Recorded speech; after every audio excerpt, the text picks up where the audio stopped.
Alright, my name is Sean Fallon, and you're listening to episode 8, Friday Night Lights. Welcome to From First to Last. No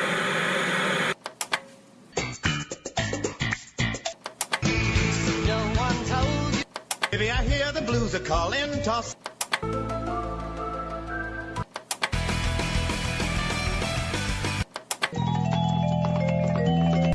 Hello again and welcome again. My name is Sean Fallon. This is From First to Last.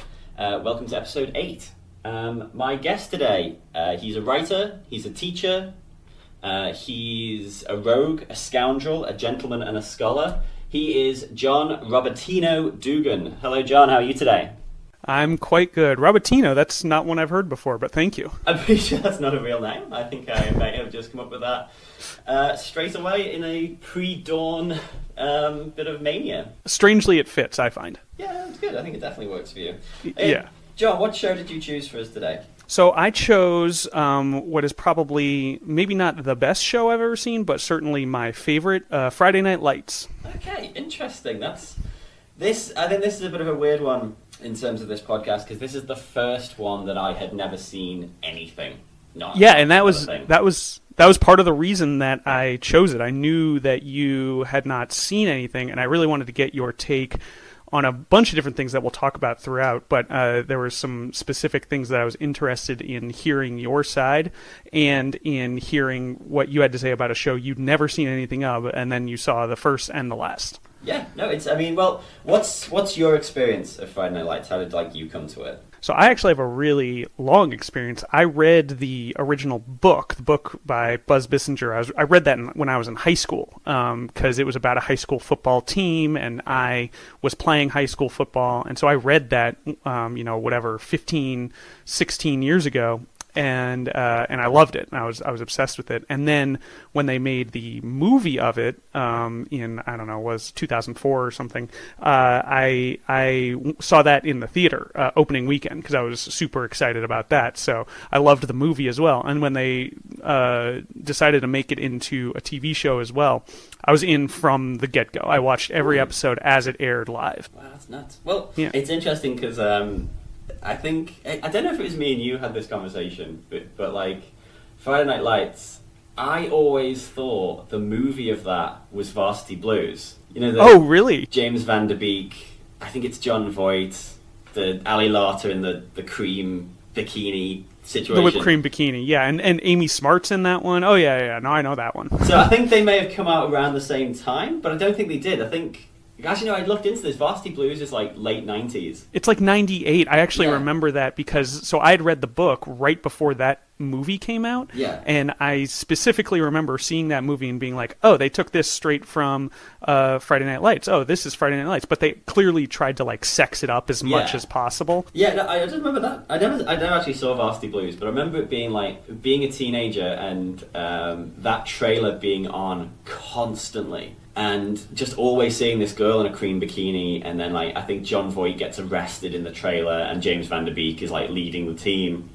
I don't want your life. Yeah, that's it. That's exactly it. And just watching that trailer, and being I will make a blood pact today. I will never see that film. So then, when obviously later on, I thought that was Friday Night Lights. I was like, oh fuck this thing. I have no interest in this at all. And then would later sort of realign my thoughts. But yeah.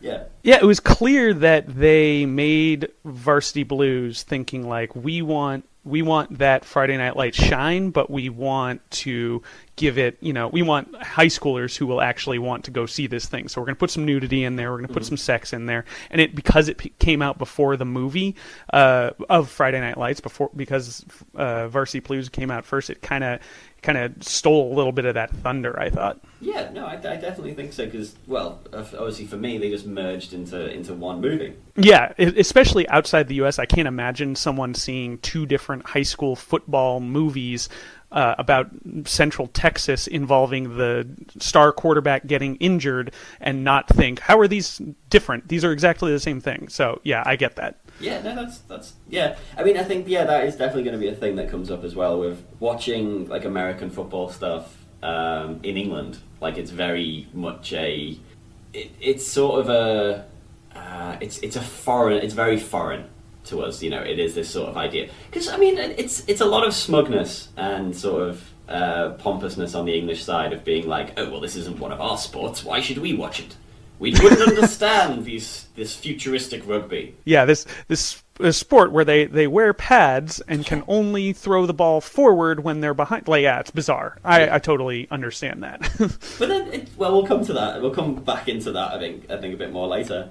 I've got thoughts on actual football in Friday Night Lights. Believe me. Perfect. Okay, well, cool. Let's. Well, actually, I skipped a bit. Yeah. In terms of Friday Night Lights, the numbers ran for 76 episodes and ran from October 2006 to February 2011. That is the thing I always forget to say on this podcast. I'm supposed to ask you what show and then say the numbers, but as soon as I ask the person what the show is, I just want to get talking about the show and I skip the facts. So no, I get into that. So yeah, I understand.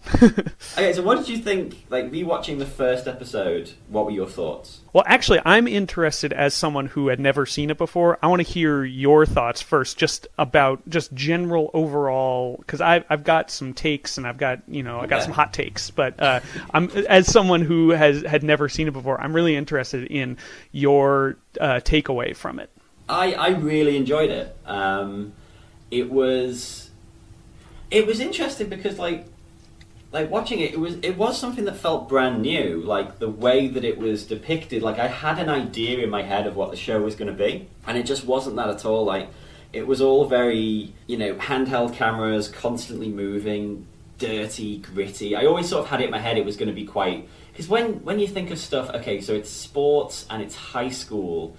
Traditionally, you think, okay, it's going to be quite glitzy, quite glamorous, quite flash. Nothing. It's all very low key. Even the characters, like the coach, who's the main character, is quite sort of a subdued, quiet character. And you're sort of used to. I was expecting more like bombast, and it was good that it didn't have that. Yeah, and actually, you say that about the coach, and there are some things about the show that I rewatched that first episode, and I was like, oh, okay, they cleaned this up as time went on. They figured out how to make this work a lot better.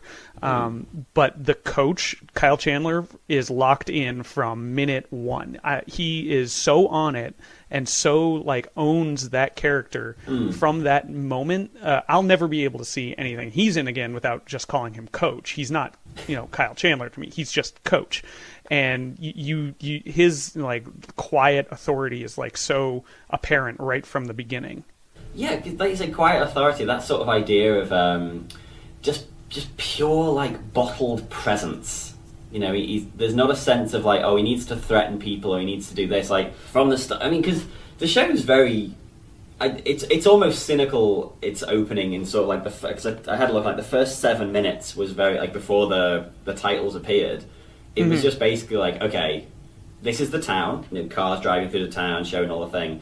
And then just to sort of be okay, let's just have news interviews that just introduce each character and their conflict. Oh, no, I was going to say, it's almost kind of clunky the way they do that, just to be here's the big, what do you call it, dump of information, the big characterization dump right at the beginning. Yeah. Just to kind of say, okay, here's everything. It's almost kind of clunky, and we'll get to this more when we talk about the finale, but the way they did it later on, I thought was way more effective. So seeing that right off the bat, I was like, okay, I see where you're coming from, but they did it lost a little bit of the power that I thought it had right off the bat when I was remembering it. Well, actually, I thought it was, like you say, it was quite clunky. It was sort of this is what's happening, but it wasn't. I think the idea was clunky, but the execution was pretty good. It was just sort of. I do like it sometimes when a TV show does that and just sort of says, okay, rather than having 45 minutes of intros, let's just get it all on you now, and then we can just start running the plot, and we'll. You can pick up the finer details as we go, but you just need to know that this guy hates this guy's the star quarterback, this guy's the second string quarterback, this is the coach, and this is sort of the town. And then we'll be a bit more, we'll have a bit more finesse later, but for now, just to get you in and get you watching, just have this. Yeah, I mean, that's absolutely true. And I think that what you just said about the execution making up for some clunky ideas or clunky dialogue. That's almost like a mission statement for the series. It's like there are some very cliched things and cliched plot movements that they had throughout the life of the series that were elevated to this level above almost anything else on TV just because of the execution. Yeah, I mean, it's a very interesting one. Like, I didn't do like tons of research into this because I didn't want to like spoil myself, but I sort of just had a little bit of a sniff around, and it's very much. It seems like one of those fascinating shows that like critics absolutely loved, but it was on the bubble for cancellation every single season. Yeah, and there's so many shows like that where you're just like, this is amazing. Why don't people watch it more? Like, last week we recorded News Radio, and that was very much the same thing, like a fantastic show that just critics loved, fans loved, but the general populace were like, nah, we've got Friends, we're happy, we don't need another sitcom, and then just struggled all the way, and then just, again, 5 seasons, I think, and it got to a certain point, and then in the end it was just like, oh, let's just kill it off. Yeah, and it's a shame, like, I mean, a recent example of that is Hannibal. Everyone loves Hannibal, but no bastard watched it. And it's like, no, this show should run for 10 years and just... There's so much stuff going on. And you're like, no, well, why make that when you can make more fucking Big Bang Theory or, stuff like that just people mindlessly watch and just... no, it just frustrates me because it's happening more and more with this podcast, like looking at different TV shows and being like, no, this is really good, so why is it always, oh yeah, this show is amazing, unfortunately it was cancelled, Yeah, oh, that happens all the time. And actually I have so I did do a little research about the ratings, and I wanted to get your take. Now, you start watching a show called Friday Night Lights. Yeah. In your mind, what day of the week would you imagine it should air on? Actually, this is a trick question, but I would say Friday. Okay, yeah, that was what everyone suggested. Everyone thought it was, it's Friday Night Lights, must be on Friday. No, started its first season on Tuesday nights. See, that because the thing is, Tuesday's not really a TV... Well, yeah, it's... Because from sort of, like, looking at like, trends and stuff, it tends to be... Again, this is a weekend show. It's sport. Yeah, exactly. And the thought process from the studio people was, well, if we can't put it on Friday night because it's about high school football, and people who like high school football will be at high school football games on Friday nights, so they won't watch this show. Not understanding that the people who are going to be watching this show are not high school football fans. It's not like a show for people who are big fans of high school football. It's a show for people who are huge fans of like drama and huge fans of character.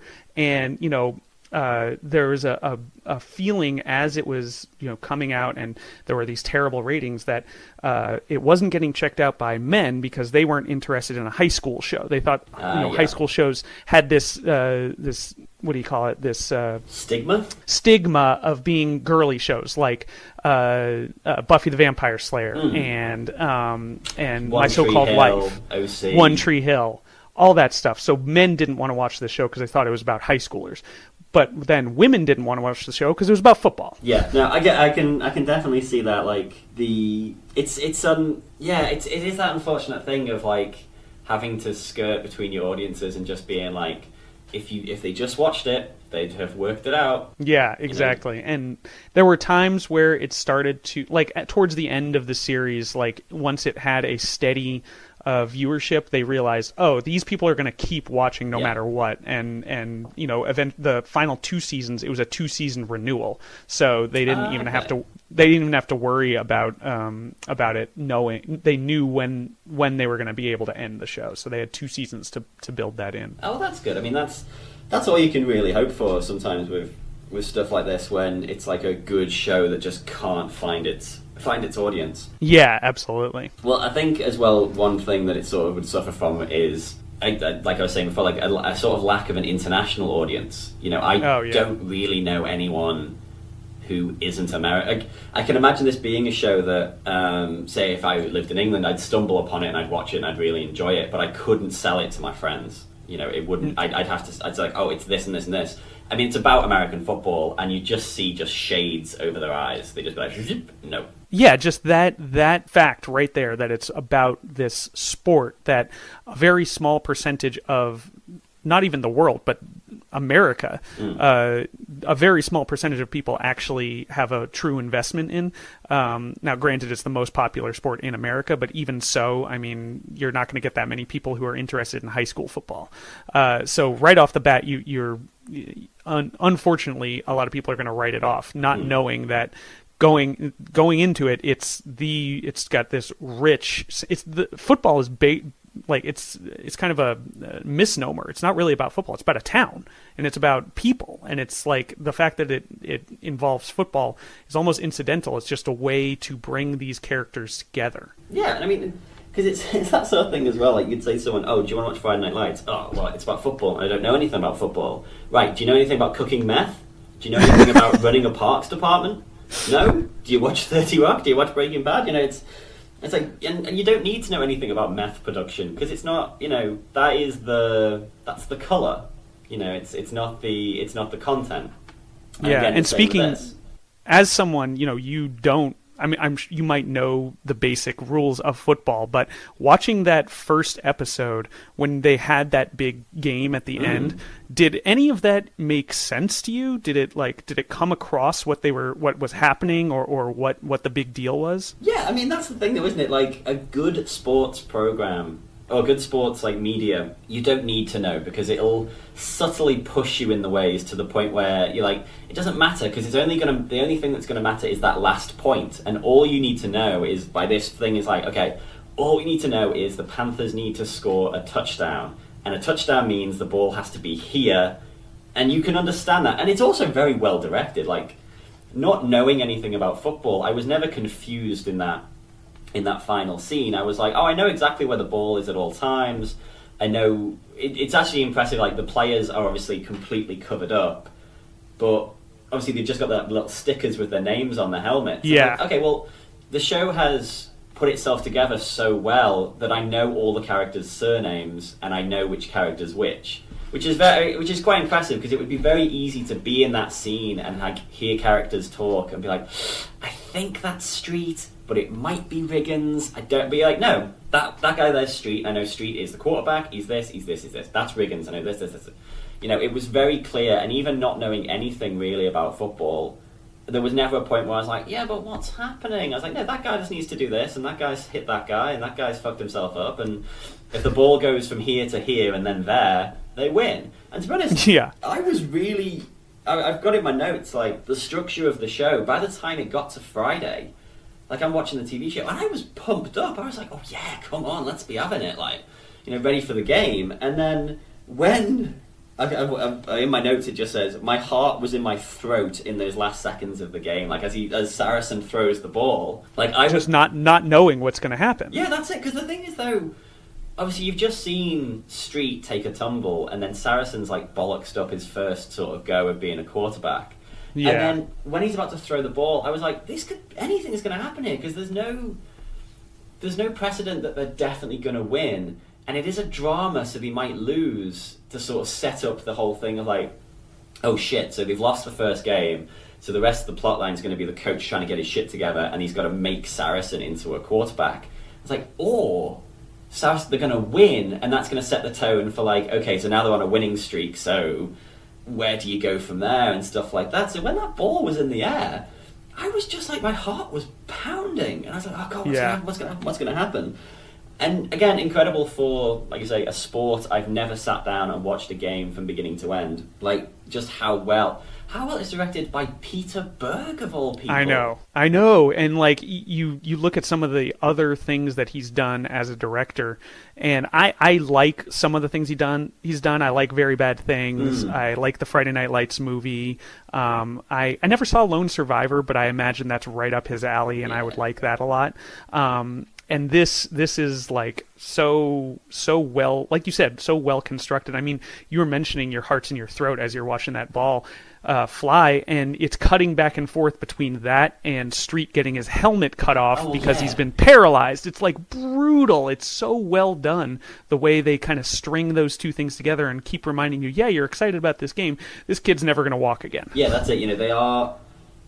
it's interesting, like visual language of, you know, they're cutting him out of the, you know, out of the football clothes. It's like, Yeah. no mate, you're this, if this was your chrysalis, you know, you're going to come out of that as something completely different to when you went into it, you know. Yeah. And then at the same time, like you say, because you're sort of like, oh my god, the ball's in the air, and then it's like, and you see them like soaring the helmet off, and then you've got him Yeah. on his back, and they're drilling things into his spine, and you're like, oh shit, okay. And then again, like you say, that's very much a sort of mission statement for the show. You're just like, okay, I get this now. It's football, and it's very, very real drama, and it's sort of that mix of like, okay, well, the football is essentially meaningless. Yeah. Whereas this poor kid whose whole life was that meaningless thing is now, you know, whatever's going to happen to him next, because I don't know what happens to him next. Oh yeah, you don't know. I mean, I can spoil that. He is paralyzed. That's the only spoiler I'll give you. But his story throughout the rest of the series, it's really interesting. I found myself when I was watching it at the time kind of being like, I'm kind of done with Street. I'm not really interested. But looking back, I'm like, the way they handle his story is really, really well done and really effective. And when he does come back towards the end of the series, it's a very, you know, effective moment. You get to see what's become of him as he's gone on, and so taking this, you know, horrible moment in the initial, you know, in the pilot, and moving that all the way to a point where you can see him having this normal non-football related life is a really impressive thing that the show was able to do. Yeah, I mean, I will say, like, in my notes, I just had that quarterback is going to get killed, because I was like, something's happening to this kid. I was like, you've got Saracen there, you've got that this kid is full of hopes and dreams. Okay, I can see. But even then, knowing that it was only a matter of time before the hammer fell, when it did happen, like, as it was building up and I knew it was about to happen, I was like, oh, I hope this doesn't happen. And then I said crunch, and that was it. Like, yeah, I mean, one thing is that this show really, it parceled out its happy endings very, very judiciously. Yeah. It was very, you know, it was at times an extremely difficult show to watch because it put you through the emotional ringer. And I'm taking that quote directly from Alan Sepinwall, who put it in his book, The Revolution Was Televised. He, you know, it put you through the ringer. It was so emotionally difficult to watch that my wife, Katie, had to stop watching in the middle of the third season. She said, I can't watch this anymore. Yeah. It was too much for her. And so she never got to see where it ended, and she wasn't upset about that. She knew she was happy with what she had invested, but the emotional toll it took was too much. And I totally get that. That was another barrier to people kind of latching on to this show. Yeah, no, I can imagine, because it's like the like watching that first episode, you could definitely see, like, I think going back to what I was saying about, you know, handheld cameras, washed out colors and all that, you can kind of see straight away, yeah, this show isn't going to have much like glitz and glamour. This is going to be gritty, like not gritty in the sense of like Batman versus Superman is gritty, but like actually getting stuck in your teeth, you know. Yeah, something you have to deal with, and it stays with you for a long time. Yeah, it's actually saying that about, like, obviously talking about Peter Berg and then talking about the handheld camera stuff. Like, part of the research I did come across was like, when they were producing the show, like having a thing of the actors got the scripts, but they never rehearsed, and then they were allowed to sort of interpret the dialogue how they felt worked for them, and then they wanted to keep it as they wanted to make it. From what I read in Alan Sepinwall's book, they were trying to keep it as realistic and naturalistic as possible, and that because most of the actors were complete unknowns. A lot of them were brand new to acting. I mean, Taylor Kitsch had basically done almost nothing before this. He was a no-name Canadian actor, and they brought him down and kind of stuck him into this thing, and they were like, go for it, see what happens. You know, between the no rehearsal, you know, the lighting, it was almost entirely natural lighting. They wanted to capture those natural moments and adjust on the fly as things were happening. Yeah, and it works, because it's when you do have stuff like that, it's almost like I think I read this on AV Club, and it's like the idea that they aimed for like journalistic, you know, as if like you're watching a documentary unfold. You're just like, you're in the room, but you're not allowed to speak. You're just sort of following people around, and I think that works quite well because it does remove that sort of sense of artifice. You know what I mean? Like, Yeah. You are there watching people, so when you've got that, you can, like you say, go for those harsher plot lines because you don't need to be all flash and action packed. You can be like, no, you're watching people go through some shit, like, you know, so you can go, like, in terms of like writing and stuff, you can go for those darker plots. Yeah, and actually, you mentioned, you know, like a documentary. I hadn't even thought of this until now, but thank God they did not use the actual mockumentary trope of having the interviews with people. I know they had the news stuff at the very beginning, which was, you know, it's part of the story. It makes sense, but it would have taken away a lot of the power of the show over the years if they had those talking heads throughout that they have in, you know, The Office and Parks and Rec. And I realize those are comedies, but it's kind of in the same naturalistic documentary-esque vein as those. And so I'm just thankful they didn't go that direction. Yeah, no, definitely. Like, I think going for that sort of fly on the wall thing, like you're sort of a voyeur, just like watching them do their thing, it works. It definitely adds a few layers to it. Yeah. Now we need to talk about Coach and Tammy because their relationship is basically the bedrock of the entire series. And so from the very beginning, did you get a sense of how strong their relationship was? I did. It really cemented for me watching the final episode, but it was cool to sort of see. It definitely felt, I think I've used this expression a few times in the podcast, like lived in.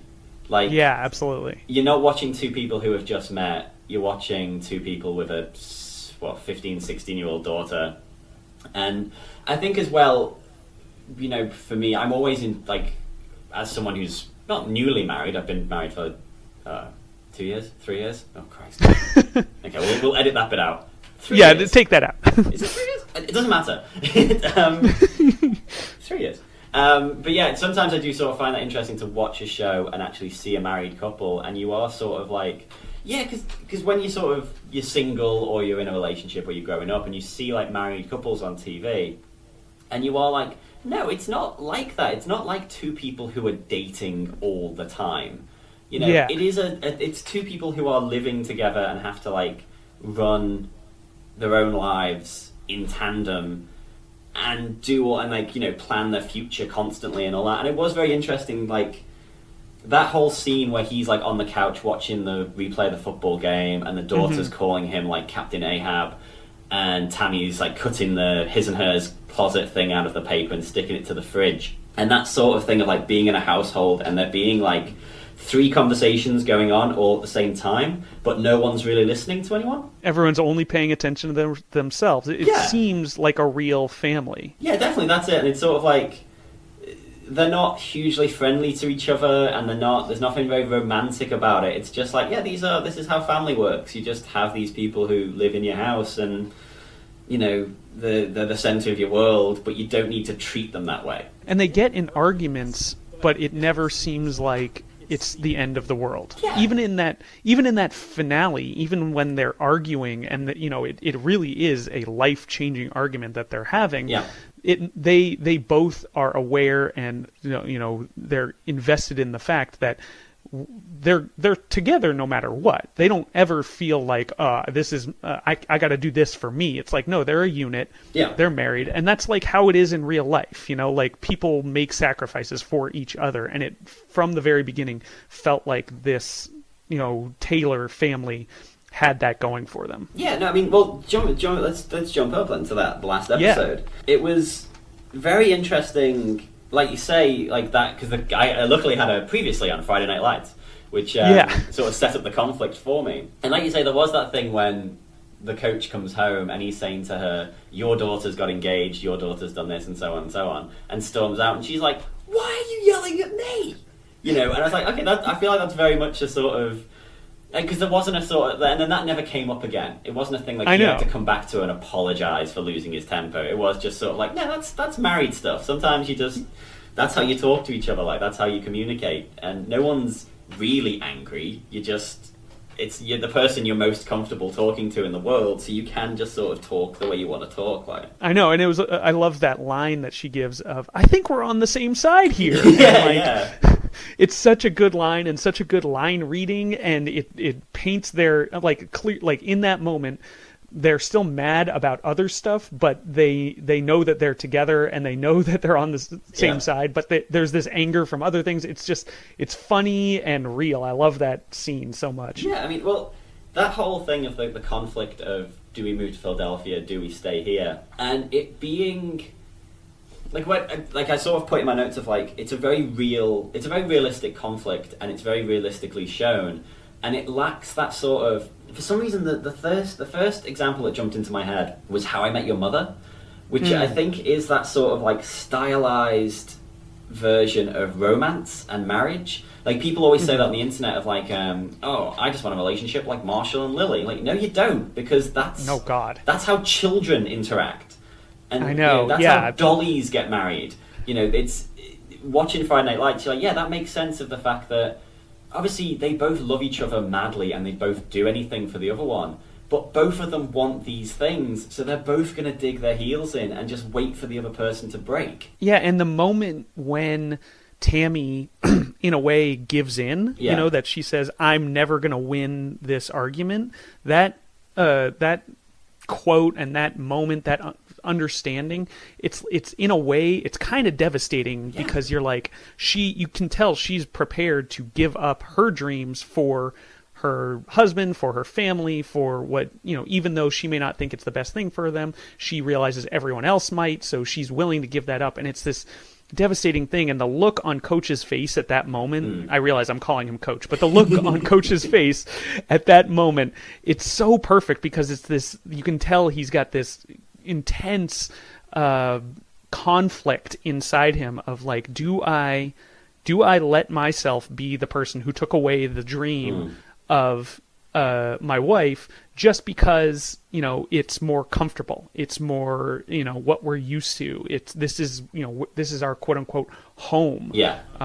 It's a great scene, and it's a great admission of how things in real life work. Yeah, because she says that, she's like, "Oh, I'm never going to win this fight," and then he says something like, "Yeah, okay," and then and then her face drops, and it's like, oh, well, maybe that was like as well her last gambit of like, well, what if I just say I give up, and maybe then he'll say, "No, you're right, let's work it out," and he doesn't, and she's just like, well, I have to give up. But at the same time, no one's winning. Like, everyone feels like shit. And also, as well, I think they do, when that turns around and he sort of has the realization and he goes and sees her when she's taking pictures of Santa or whatever. And I thought that was a really sweet, where he's like, no, let's go to Philadelphia. And he's like, "Will you take me with you?" And I love that line. Like, oh, that's gorgeous. That is one of the best lines in the entire show. And not even just the line. The line's really good. But the reading by Kyle Chandler is so perfect. Like, how quickly he gets through it. And he's rushing. He's like, please don't go. Please take me with you. Yeah. I love it. It's so perfect. And yeah, you're right. I mean, they have all this like drama and this like very heavy conversation where she kind of gives up, and it sets up that mall scene really nicely. I love that. Yeah, and I think it's interesting as well. And it was a bit, because usually in those situations, again, How I Met Your Mother and other TV shows, it's sort of like each person wants the thing they want, but the second it sort of gets to the point where it's romantic, whoever needs to gives up.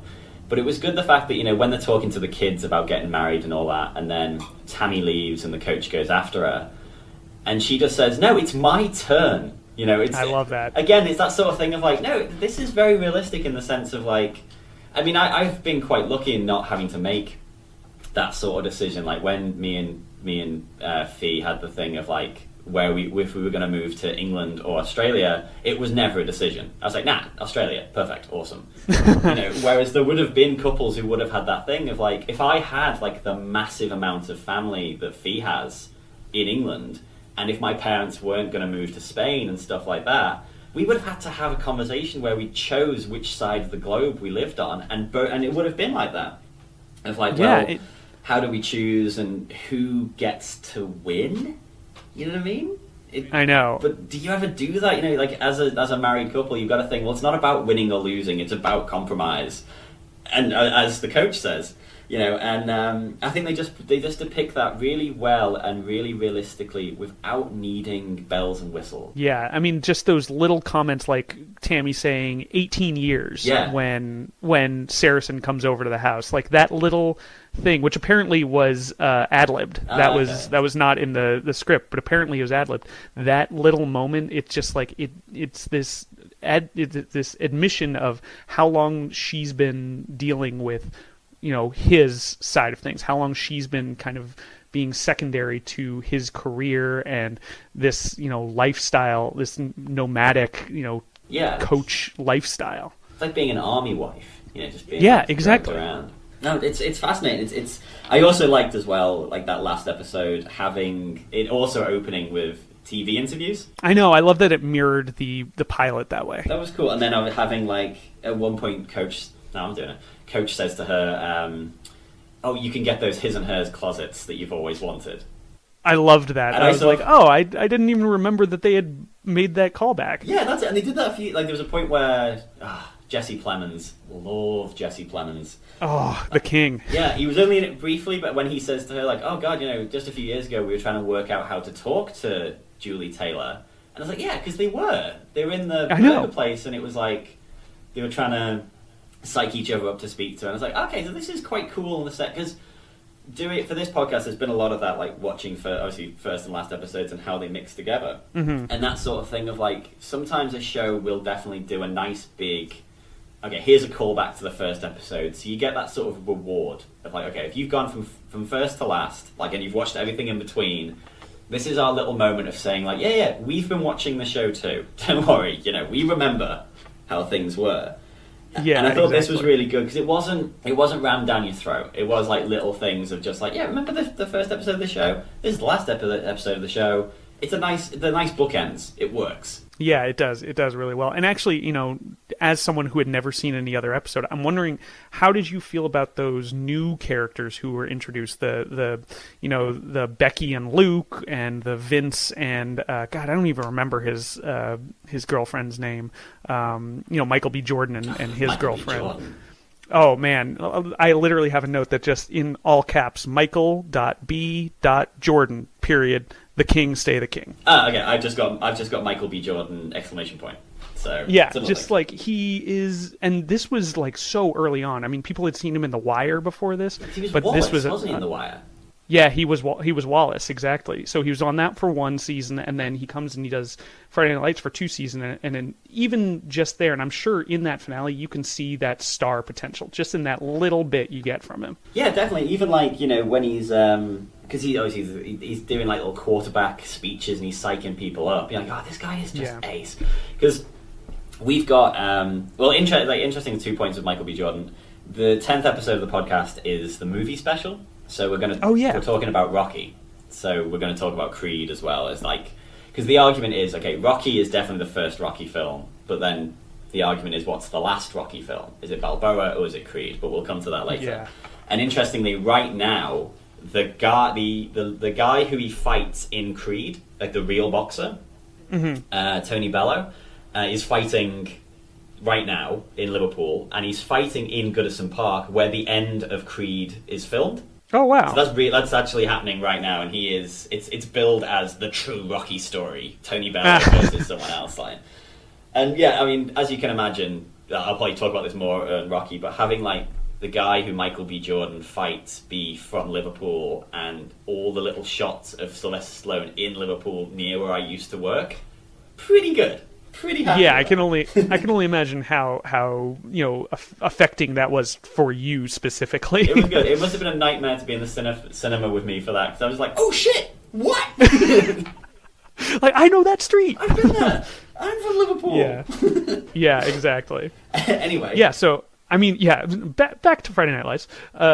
No, so Michael B. Jordan. I mean, it's weird watching, as it was happening. There were a lot of people who kind of tapped out when Coach moved away from the Panthers. They said, "Oh, he's not going to be with the Panthers anymore. Why do I care? I don't want to meet all these new characters."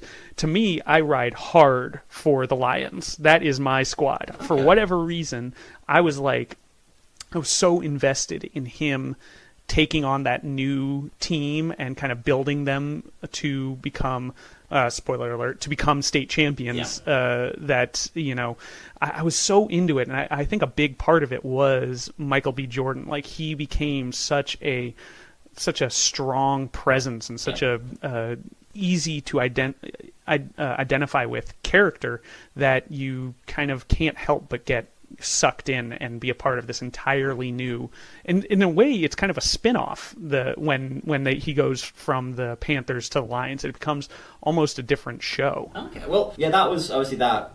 I didn't understand that. I didn't understand why the team had changed, but that was what it was. Yeah. Like you say, the Becky, Mindy, Luke stuff, I couldn't work it out. I couldn't kind of like from the previously on, I knew that Tim had been in jail and now he wasn't. Yeah. And I could pick up the Saracen and Julie stuff very quickly. But and also as well, like from the previously on and just from the episode, the Michael B. Jordan thing was pretty much outlined. It was like, okay, single mother and the father's a deadbeat and he's the quarterback. Yeah. Cool, that's fine. And that was great. There were some really good scenes with that, like having the coach go in and throw the ticket on the pool table. And it not be like, it was like one line of dialogue. It was just like, a boy waits his whole life to have an opportunity like this or whatever, and just walked out. And they didn't need the whole thing of like them like squaring off with each other or, you don't need to tell me how to raise my son or any of that bullshit. It was just like, just throws the ticket down, says his piece and walks out. Like, okay, yeah, that's cool. Now, one thing, like we mentioned, Kyle Chandler being so quiet and authoritative. Can you imagine that when they were casting this show, the Peter Berg and the guy who was the showrunner, Jason Katims, they had to fight to get Chandler to be cast because the studio thought he was, quote, too light. That's amazing, because he's right. He's like watching a slow motion car crash. He's just all there, just all this stuff happening all at once, but like, you can't see it. Maybe not a slow motion car crash, like a slow motion explosion or something. Like, yeah, it's all there, but you can't see it. You know there's something there, and you just can't look away, and you're trying to get to whatever it is that is making you so wrapped up in it, and it's so subtle and so well hidden that you don't know what it is, but you are in. Yeah. Well, the interesting thing as well, like I sort of thought, like looking at it and looking at the character of the coach, it's very interesting as well, like in sort of current TV, to have a good guy as the lead character.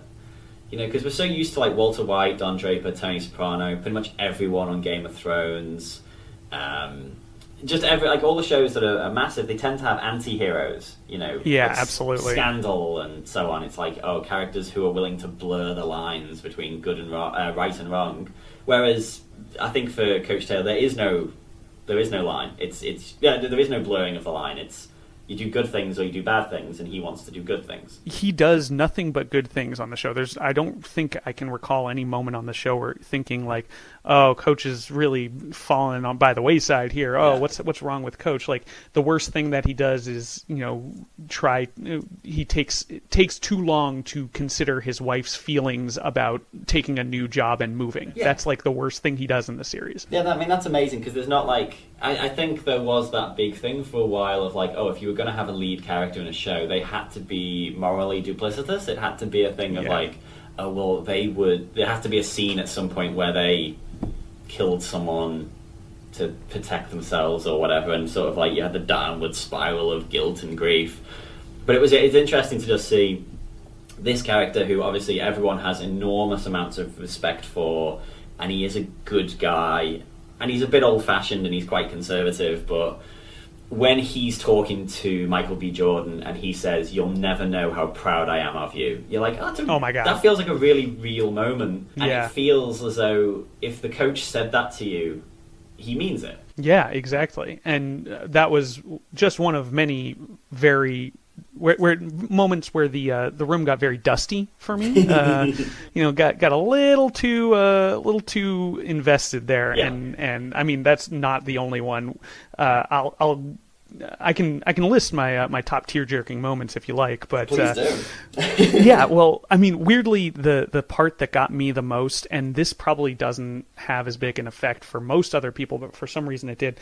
At the very end, when they're doing the montage, the musical, and they're showing, where everyone has gone in the last 8 months, the shot of Buddy, who you may not even know, Buddy Garrity. He's the big booster. He's like the gray hair, the big heavyset gray-haired guy, where he's in the locker room and he's putting up the sign that says clear eyes, full hearts, can't lose.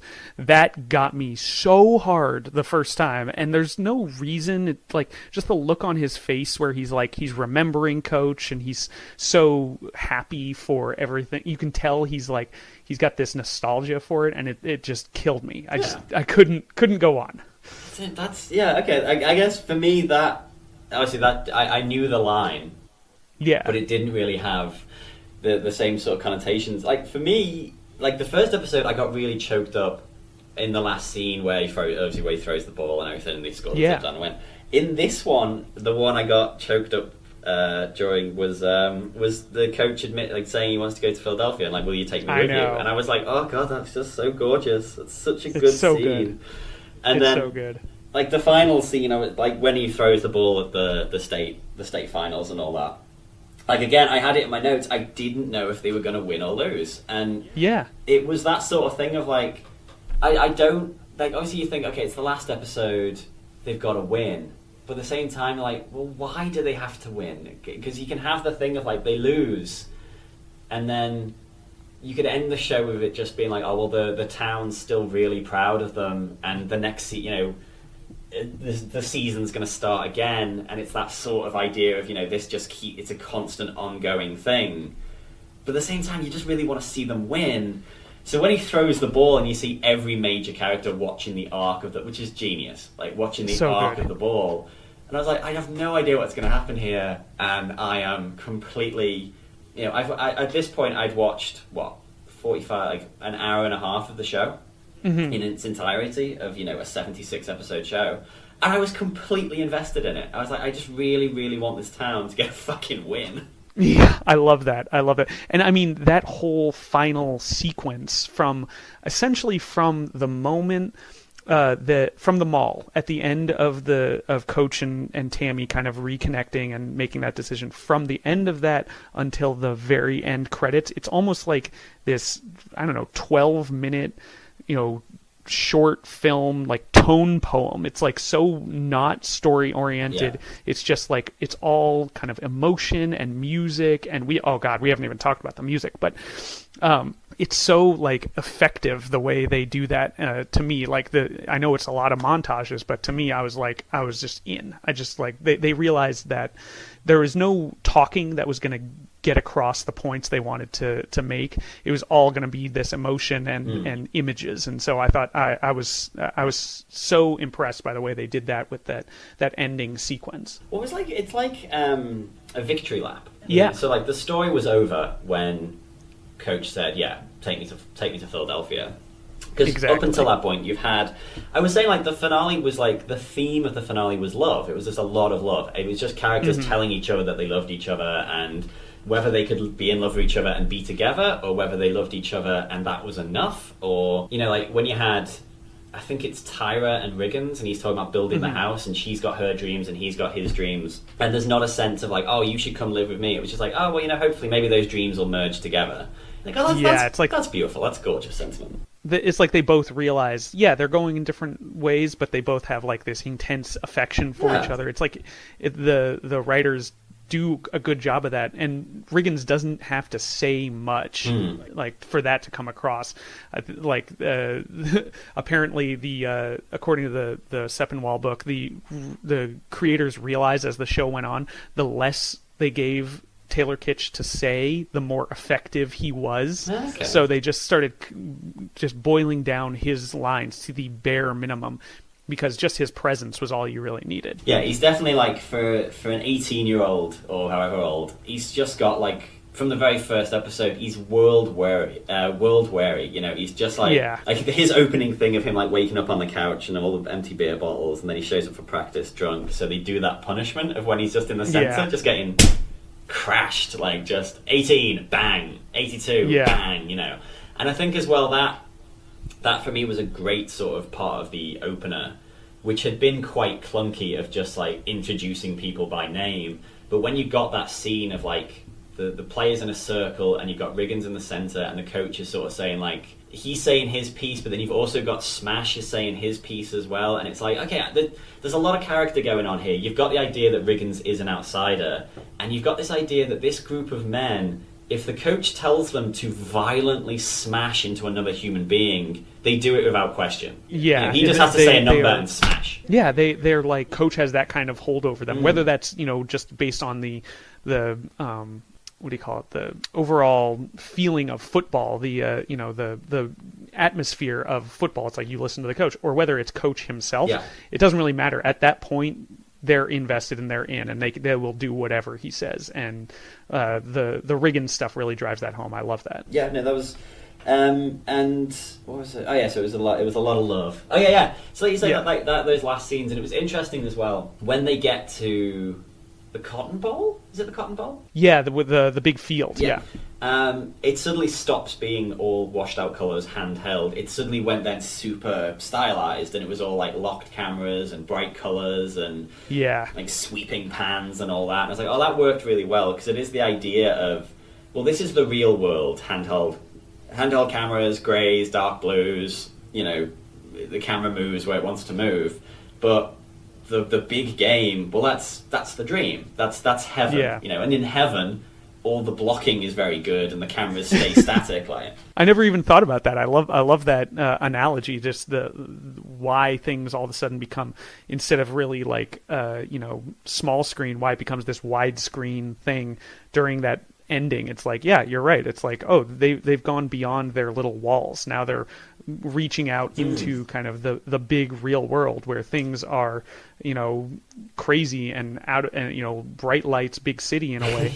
And it absolutely is like they've reached the pinnacle, and it that moment you're like, oh, this is their dream. This is everything they've wanted. And that's it. And yeah, I think it did play with my emotions, but like when they throw the ball and then the next minute some random player catches it, and I was like, oh, and my first thought was like, oh shit, is this going to be? I had it in my head like, oh god, for some reason I thought, is this going to be a flashback to like an early, like when like the coach first started, and it was just going to sort of show how far he'd come, and we were never going to find out. And I was like, no, that's insane. So as soon as like I realised it was Philadelphia, I was just looking at everyone's hands. I was like, have they got the ring? Have they got the state ring? Come on, you know, and then I think it's Michael B. Jordan, you see him catch a ball and he's just got the massive state champion ring. I was like, oh, thank God. Yeah, I love that touch. They're like, yeah, we got to show someone with the ring. Let's put it on the quarterback in the middle of practice. He's throwing with this like gigantic ring on his hand. It's like, come on, that's not real, but, you know, whatever. I'll give you a pass because I get it. Yeah, I mean, that's got to be throwing off your weight, really, when you're throwing the ball. I don't know anything about being a quarterback, I guess. Well, I imagine he's not throwing many tight spirals with like 24 carats of diamonds hanging off his middle finger. You'd think so. Well, you'd hope so. Otherwise, he's a much better player than we give him credit for. Yeah, that's. Let me see if else have I've got in my notes. Anything else that you'd like to add? So, nothing big. I mean, the big thing that I mentioned, the music throughout the entire show. The music was so good, and you know, kind of the feeling of the show was really based on this band from Texas. And oh god, now I'm blanking on the name of the band. Hold on, let me find out. You can edit this part out. Maybe we'll see. Oh, Explosions in the Sky, from this band, Explosions in the Sky. All of that like twangy guitar, guitar kind of melancholy music, it's all from that one band, and they used it in the movie too, and it sets the stage so well. And I was actually happy that in the finale you got to see the opening credits, which were one of my favorite sets of opening credits of any show, just because it sets the tone and mood of the show so well, and it uses that same kind of music. And so the music of the show was always a huge thing to me, and especially in that finale, they really went overboard. But no, in terms of, say, like looking at it from first to last, it doesn't look like from obviously having not watched it, it doesn't look like the show goes on like it doesn't become wildly different. I think it kind of stays true to that. Because one thing that has been interesting with this, obviously watching so many pilots, is there's so many shows that like you see the pilot and it's like, oh, this is good, but it's half cooked. It's not quite there. I mean, watching the the Buffy the Vampire Slayer pilot, we were sort of like, yeah, they're not quite there yet. A lot of the pieces are there, but they're just not in the right places. And then watching the X-Files one, you're like, oh no, they instantly knew what they were doing here. They had it completely wired. And I definitely felt like with watching the last episode, watching the first episode, and there not being a huge amounts of changes, it was they had sort of locked in how they wanted the show to look, what the sort of tone was, and quite a lot of the characters.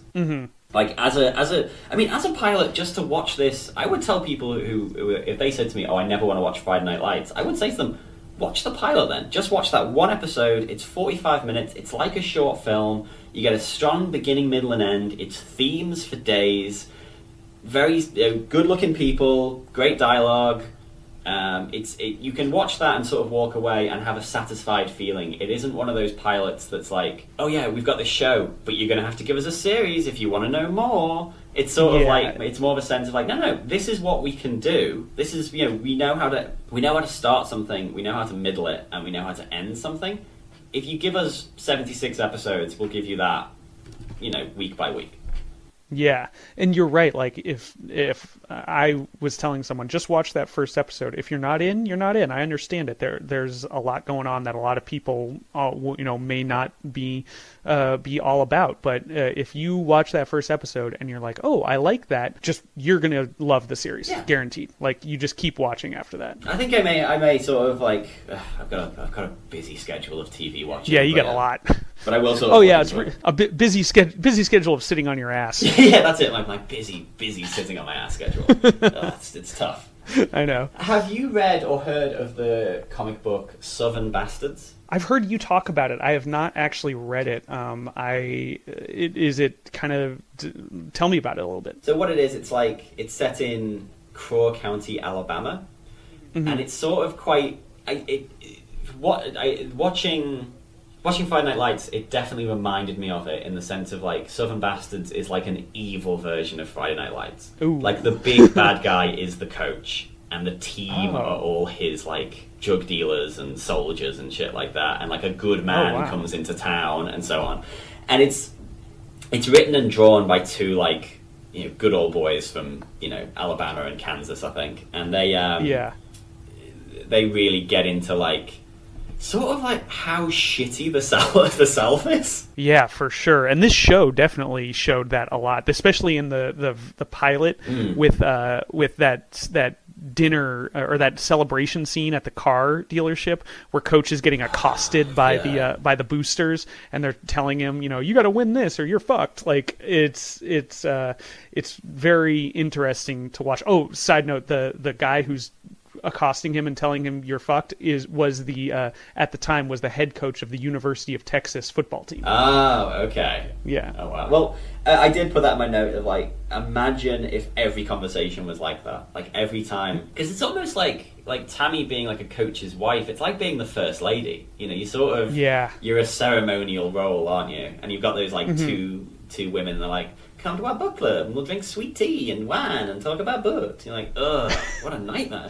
And then, like you say, Coach is just like, oh, we don't want to see a throwing game. We want to see, and you're like, dude, you're not the coach. I'm the fucking coach. Take it outside. I don't need you telling. But I guess that would just be your life all the time. Just like old players who, like, would always be flashing their state championship rings, or like the fathers of players. Yeah, just hanging out, like trying to be a part of the team and trying to like catch some of that reflected glory. Yeah, that's it. I mean, that sort of lifestyle is.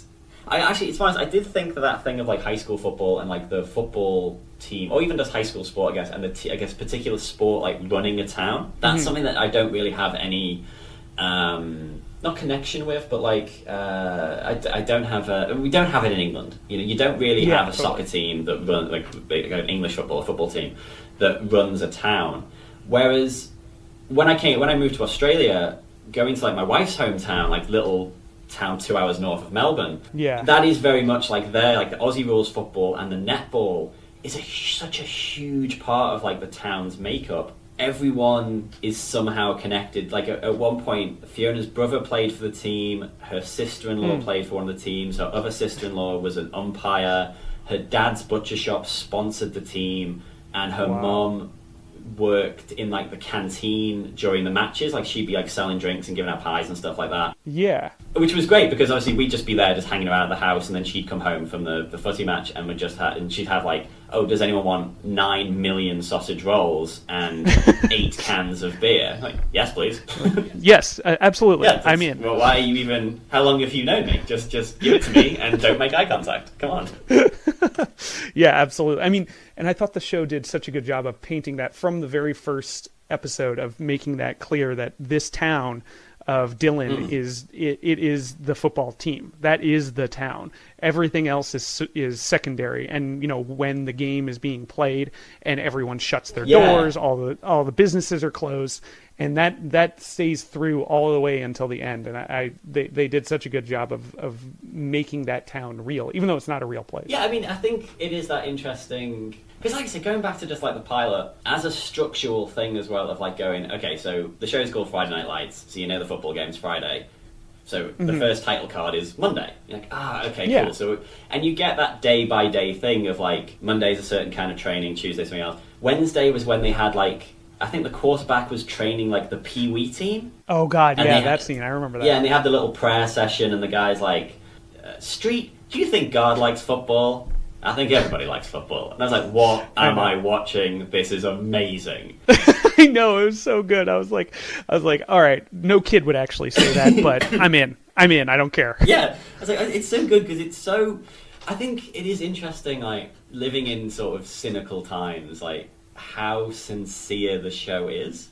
Like, it's very hard. Like, watching, I didn't realise about all the religious stuff. I didn't really think about that.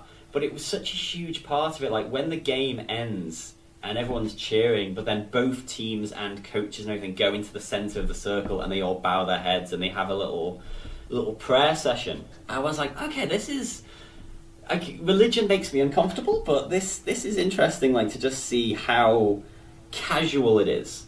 You know what I mean? It wasn't a big deal. It wasn't like, oh, look, they're super religious, we need to mock them or we need to support them. It was just like, no, this is, get into it. This is the makeup of where you are in the world at this point. You are in West Texas. It was just a fact of nature, and the show tried to paint that. They're like, look, we can't, like, whether we agree with it or not, no matter what we may think about religion, it's a part of their life, and that is evidence from the very first episode. Actually, episode 2 opens with them at church. Yeah. Like, it's you know, it's very... It's present, but it's never preachy. It's just like, this is a part of these people's lives, and so we're gonna present these people's lives as realistically as possible, because everything we do on the show is gonna be as real and as natural as possible. It's very brave in a sense, like trying to do a show that's that sincere and sort of not. They don't undercut it. Like, for both episodes, watching it, there wasn't sort of a thing of like. Everyone like respected the coach, but there wasn't a sense of like they were begrudgingly doing it. You know, he had, you know what you were saying before about them battering Riggins, and you're like, oh, is that just the nature of football, or is that the respect for the coach? And you don't, as the show goes on, or the bits I saw, you're like, no, they just have respect for this guy because he's a good guy who has their best interests at heart. And I think that's an interesting thing. Yeah, over time, especially as the show goes on, I mean, as a viewer, I was like, I want this guy. I wish this guy was my dad. I wish he would, or at least, you know, maybe like a really paternalistic uncle, something like that. You know, like I want him in my life. I just want him to be a part of my life so I can draw some of his wisdom and be, you know, enlightened by his character. Yeah, no, I think it is interesting. Like, do these things, like, these characters, do they actually exist in real life, or is that it? Are we just like, are we a generation of men raised by TV dads? Which is a whole thing, and I think that ends up with me starting a fight club. Yeah, exactly. Well, if it's this TV dad, if it's Coach Taylor, then I think we'll all be fine. Yeah, well, I wanted Walter White to be my dad, because I'm after that paper. Yeah, exactly. Okay, so, yeah, I think there's nothing more to say about Friday Night Lights. I think we've totally dissected the show down to the bones. I think so, yeah. Thank you for having me on. I truly appreciate it. No, it's great, and it was a fantastic show, and definitely it was one I wouldn't have probably... I don't know whether it ever would have come around that I would have watched it. I think it would have always been sat on my Netflix list until it didn't. You know what I mean? Until one of those, like... You needed that push. I'm glad to give you that push. Yeah, I mean, because there are tons of shows that you just think to yourself, yeah, one day I'll watch X, Y, and Z, and it just... Exactly. Like, I work with a dude who's never watched Game of Thrones and he's never watched Breaking Bad. And I'm like, dude, you've got to get on that. And he's like, yeah, I will. And then every week I just sort of say to him, so, Breaking Bad. And he's like, yeah, but I've got other things I need to watch. I was like, no, because you watch House of Cards, so shut that down. Oh, God. Get Breaking Bad watched. Get that garbage out of your system. Start watching something that's not going to make you stupid. And Put that trash aside. Yeah, exactly. It's been interesting, actually, with this being the first one that I hadn't seen anything of, because... Pretty much every person who I've spoken to about guesting on the show has said to me, I want to do whatever. I want to do Buffy, or I want to do Futurama, I want to do this. And then they always ask, can I pick a show that I've never seen before? Or can I pick a show that you've never seen before?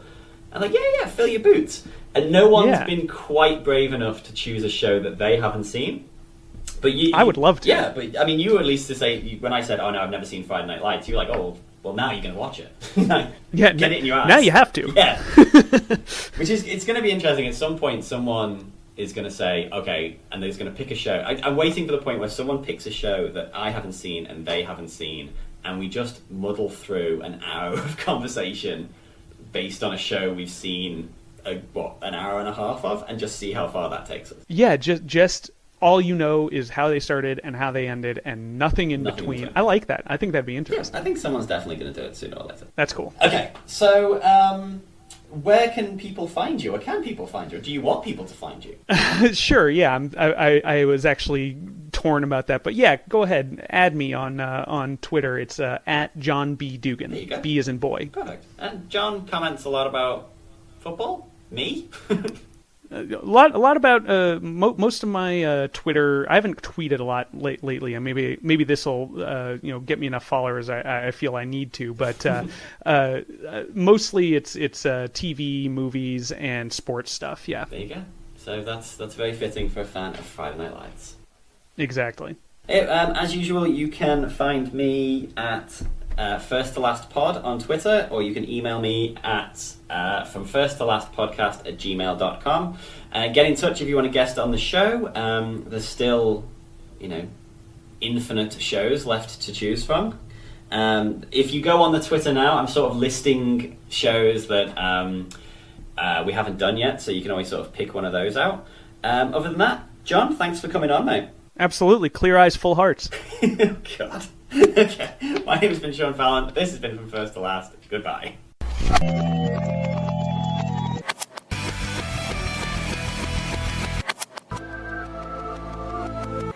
Last night, a little bit of